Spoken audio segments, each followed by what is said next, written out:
Halo, Assalamualaikum. Apa kabar teman-teman semua? Penonton setia channel YouTube Abidi. Semoga saya doakan kalian selalu diberikan kesehatan, selalu diberikan perlindungan oleh Allah yang Maha Kuasa. Amin ya Rabbal Alamin. Begitupun sebaliknya teman-teman ya. Doakan saya agar secepatnya saya bisa sembuh dan pulih kembali seperti sedia kala lagi. Nah, teman-teman, di sini kami akan menjelaskan seputar pengalaman saya atau tips saya di dalam menghadapi penyakit psikosomatik panik ketek anxiety ini sambil bekerja, teman-teman.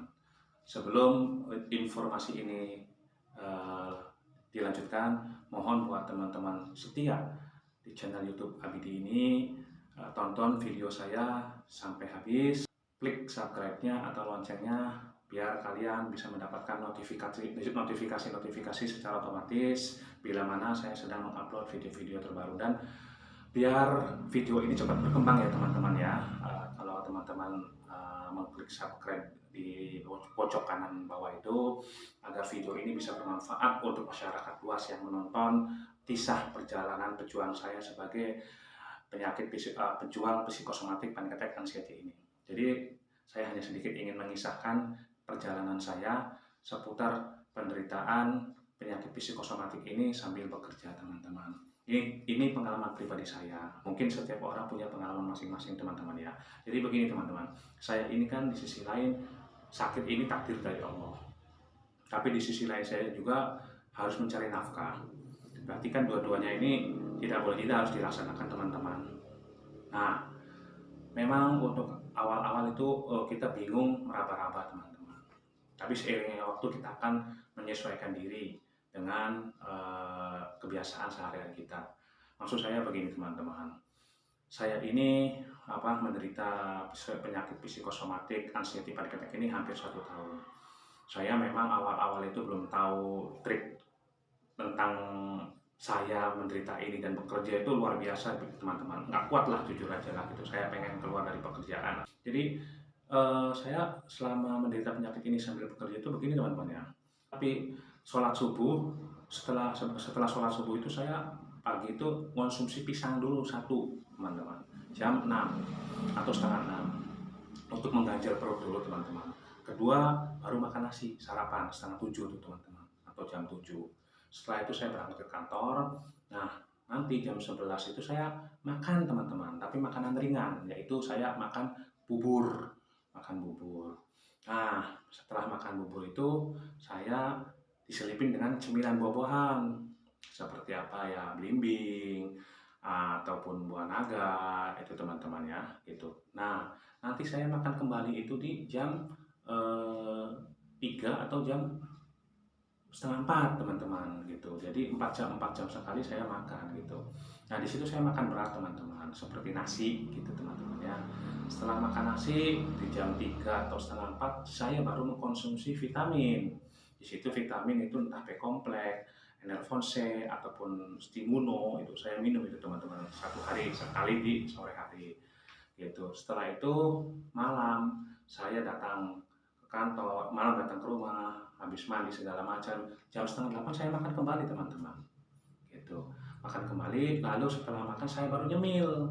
Misalkan apa, saya nyemil katakanlah roti gitu. Tapi penutupnya saya dengan buah-buahan kembali, teman-teman. Jadi tidak sama.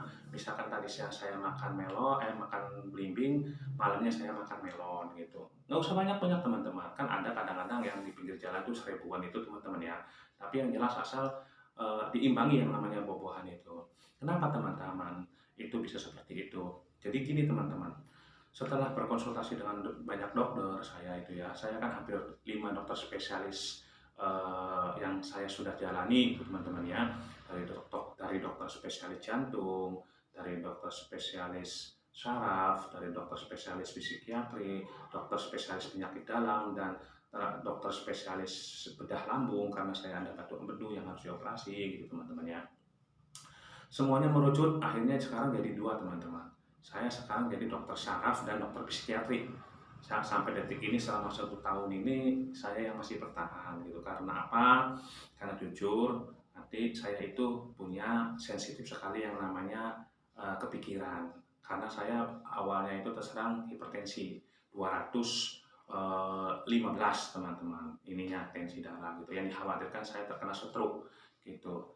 Nah ini juga saya kata dokter saraf sudah terkena yang namanya stroke infak atau stroke ringan gitu. Nah, di situ saya akhirnya masih pengobatan dengan dokter saraf yang diakibatkan oleh pikiran teman-teman ya, karena merasa panik, stres gitu teman-teman. Tapi alhamdulillah nanti saya cerita. Jadi begini teman-teman ya, kenapa bisa saya pola makan seperti itu? Jadi kalau di bawah jam 12 itu energi kita itu, otak itu belum capek gitu. Nanti mulai capeknya itu di siang hari, otak itu akan merasa kelelahan, mulai lelah di situ, dan fisik pun akan mulai lelah. Nah, nanti sudah lemah banget itu ibarat kalau baterai itu ngedropnya di asar. Ya pengalaman saya ya. Kalau udah asar itu ngedrop teman-teman. Sensasi itu banyak berdatangan ke saya.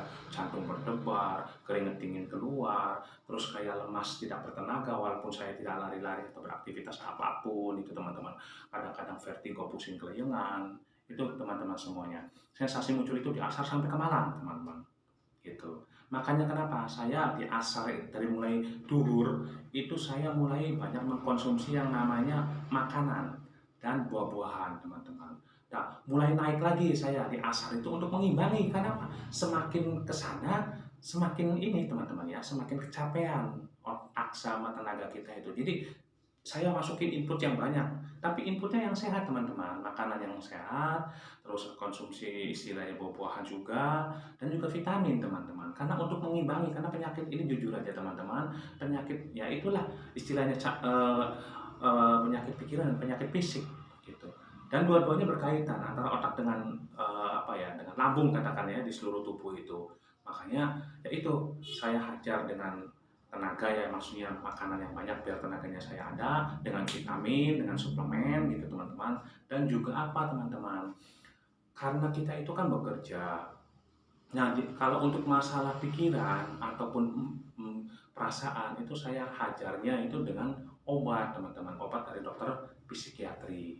Jadi kalau saya sudah bekerja, masuk pagi nih jam 8 nih atau setengah 9, itu saya udah mulai minum yang namanya obat fluoxetine atau Nofresh. Itu tujuannya obat itu kata dokter psikiatri untuk penenang, artinya menstabilkan mood di sini, di perasaan teman-teman. Nah nanti habis duhur itu teman-teman ya, itu kan tekanan kan mulai banyak nih di kerjaan nih, baik dari atasan maupun dengan lingkungan sekitar gitu ya. Nah otak otomatis akan kelelahan dan merasa capek. Makanya saya dikasih obat Clobazam. Obat Clobazam itu adalah obat untuk menstabilkan saraf-saraf yang ada di pusat otak atau saraf otonom gitu teman-teman ya, amigdala gitu. Itu dikasih itu rutin saya teman-teman. Memang jangan mengharapkan cepat sembuh ya teman-teman ya gitu. Saya juga mulai berasa obat ini sekitar 2 bulanan lah mulai berasa gitu. Terus saya selama 1 tahun saya teman-teman. Jadi trik saya ini mangga kalau teman-teman itu istilahnya mau dilakukan juga.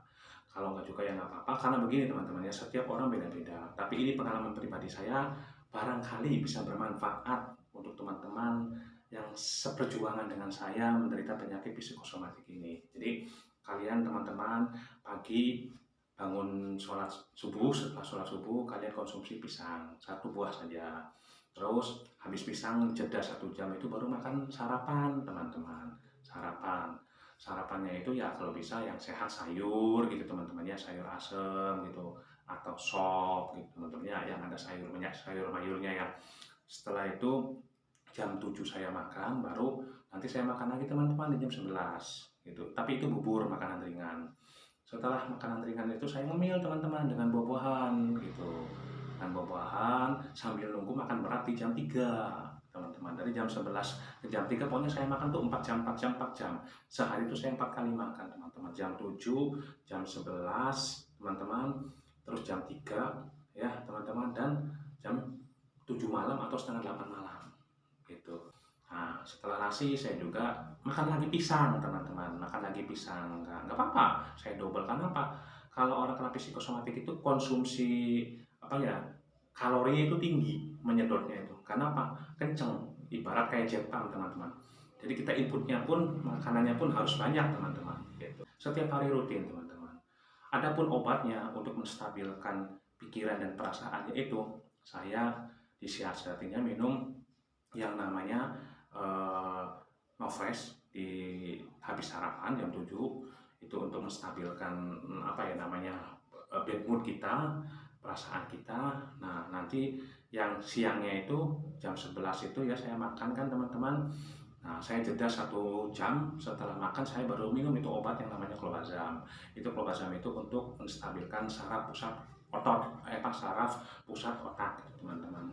Nah, itu teman-teman, sambil bawa kerja, karena itu kan namanya kita bekerja kan tekanan, dimarahin sama atasan, jadi biar pikirannya kita, otaknya kita stabil, perasaannya kita tidak melok gitu teman-teman ya, gitu. Memang awal-awal berat, tapi alhamdulillah saya setahun sudah mempraktekkan ini, dan teman-teman jangan capek-capeknya terus berjuang. Jangan 1-2 bulan nyerah teman-teman. Karena penyakit ini jujur eh, sebenarnya sembuhnya itu ya dibilang lama teman-teman. Lama-lama tergantung dari situasi dan kondisi personality kitanya. Ada yang 6 bulan, ada yang 1 tahun, bahkan ada yang 2 tahun. Itu menurut dokter psikiatri. Jadi tergantung personality kitanya, manajemen pikiran, manajemen ya katakanlah hidup lah, dalam mengkonsumsi makanan, dalam menyikapi kita pola pikir seperti itu teman-teman. Nah, saya 1 tahun menderita ini teman-teman. Gitu. Jadi untuk teman-teman semua yang sedang bekerja tapi kalian sedang mengidap penyakit yang namanya psikosomatis panic attack anxiety ini, itu sedikit tips dari saya, barangkali bisa bermanfaat untuk teman-teman semua yang sedang menonton di channel YouTube Hamidi ini. Mudah-mudahan tayangan saya ini bisa bermanfaat untuk teman-teman semuanya. Ingat teman-teman, semoga perjuangan kita mendapat hasil yang terbaik dan mendapatkan ridho Allah yang Maha Kuasa. Jangan lupa juga teman-teman, setelah ikhtiar yang usaha yang saya tadi lakukan, berdoa sama Allah yang Maha Kuasa. Jangan lupa-lupanya kalian minta doa kesembuhan sama Tuhan yang Maha Kuasa, sama Allah yang Maha Kuasa. Itu teman-teman gitu. Jadi semuanya lahir batin kita jalankan usaha dan ikhtiar ini. Selebihnya kita pasrah maupun tawakal kepada Allah yang Maha Kuasa. Itu teman-teman. Saya lakukan itu hampir 1 tahun teman-teman, sampai saat ini. Jadi itu saja teman-teman pengalaman pribadi saya. Mungkin bisa disambung di lain kesempatan. Assalamualaikum warahmatullahi wabarakatuh.